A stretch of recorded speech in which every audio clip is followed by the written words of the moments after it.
The Biggest Loser article, weight gain, metabolism, and how you can win for the long run.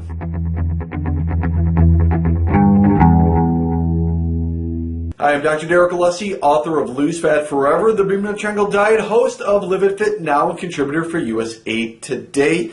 And recently there was a pretty big New York Times article that was put out about the contestants on The Biggest Loser and how losing the weight hurt their metabolism and they gain more weight back in the long run. I first want to mention a couple things. I am not a huge fan of The Biggest Loser for several reasons. Number one, and I think a lot of you know this, it's not great to lose massive amount of weight in a very short period of time. If you do that, you're going to lose a lot of water and a lot of muscle.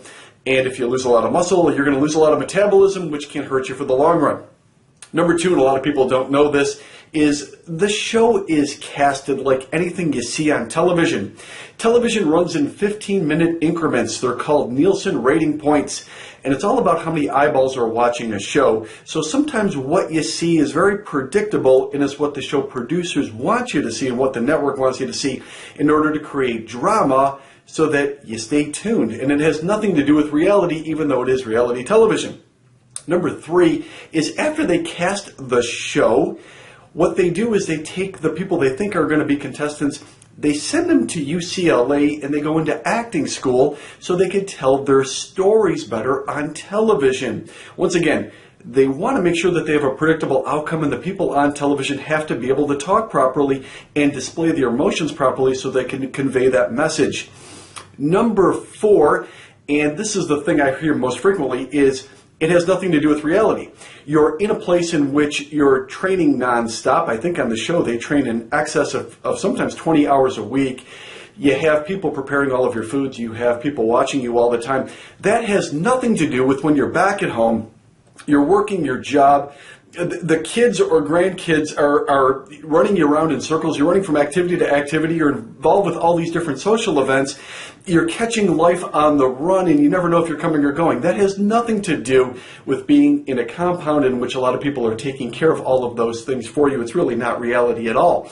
And number five, maybe the biggest thing is that once you leave the confines of the show, you lack what I call the missing element, and that is accountability. So let me explain. One of the things that I've done in the past 25 years in this business is not only helping people put workouts together in a shorter period of time. In fact, for most people, and this does depend upon where you're starting from, I don't recommend more than about 2.5 to maybe 3 hours per week total training, provided you're doing the right kind of training. Not all training is equal. Some training is certainly better than others. Number two, you have to work on your metabolism. You should be working your lean muscle tissue. Metabolism is garnered inside your muscle tissue, and that's why we lose it as we age. If you're over the age of 22, 23, you're naturally losing muscle tissue, so your metabolism is slowing down unless you do the right kind of training, strength training, to recapture what you've been losing from all of the other years. When you lose a massive amount of weight in a short period of time, you are going to lose lean tissue and not just the precious fat. Also, it's important, of course, that you're eating the right food so that you're not spiking your blood sugar level and that your body's not trying to take the sugar out of your vessels and store it as fat. But the missing element, and the one that I can't possibly stress enough, and what I think that really differentiates not just myself, but my staff and my teachings, is accountability.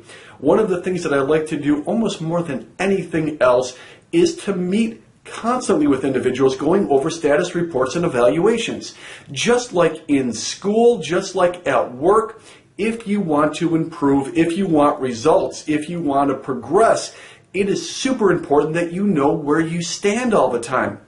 When you're dropping fat, and that's really what should be tracked more than anything else, not weight, but pounds of fat, and there's a lot of other diagnostic tools that will measure just fat. I use a couple different ones. The most complex one I use, and the one that I'm most proud of, is my DEXA scanner, which measures, of course, bone density, pounds of lean, and pounds of fat. Tracking that over time is super important. But I also use an InBod, which measures bioelectrical impulses, which also measures fat over time. By doing that, just like in school when a teacher gives you quizzes or exams, you can see your progress, and it re-enthuses your effort when it's moving in the right direction. On the other hand, when you're not doing as well as you should, just like at school, just like at work, or people that work for you, your staff, it's important that you evaluate it to make sure that they're doing the right things or you're doing the right things to make sure that you're being productive.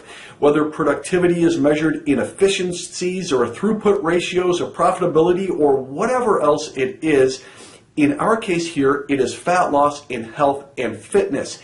Accountability is the key when somebody's managing it and watching it for you in any endeavor. It could be school, it could be work, it could be financial, it could be fat loss. You're always going to outperform if you're doing it anything else otherwise. Super important. I can't stress that enough. So although I think that article was written in a very skewed way, it wasn't inaccurate. Yes, if you weigh more, you're going to have a faster metabolism, but that's not a great thing either because you're trying to sustain that heavier weight. As you drop weight, yes, you're going to have a slower metabolism. That's when we want to make sure that we're working metabolically and only losing fat so you can win for the long run. If you do have a lot of weight to lose, I don't want to discourage you. In fact, I want to encourage you. No, I don't want you to drop it quickly, but yes, you could drop fat and you could sustain it and do the right things, provided you're increasing your metabolism, eating properly, and managing it with proper evaluations and really tracking your fat over time. If you do that, you're going to see success and results. If you'd like more information on any of this and all of this, not just my fat loss tips, but also how to improve your metabolism and eat properly, make sure you subscribe to the video and I'll be happy to send it to you each and every weekend. Now, for some of you that want to go deeper, if you want to see what your pounds of fat is and how you're evaluating and what you should change and what those recommendations are, I'd be happy to meet with you and show you exactly how to do that. You can click on the link down below and join me for a private fat loss and fitness consultation. We're going to measure your pounds of fat. Once again, much more accurate in what you should be tracking, much more so than just weight. I don't want people losing a lot of weight. I want them dropping a lot of fat, getting smaller, getting healthier, but also to working on constantly improving your metabolism, burning more 24 hours a day, and spending less time training. If you do that, you don't have to spend much time training. Once again, depending upon the level that you're at, most people well under 1 hour, 2 to 3 times per week. Really, it depends upon where you're starting from. But I tell most people under 1.7% of the entire week is all you really have to dedicate for most people to not just drop fat and get in great shape, but also to manage it and maintain it over the long run. I don't want to get into it in too much detail right now. You can click on the link below to learn more about this. Hopefully today this video served you. I'm Dr. Alessi asking you to make the most of your life and live it fit.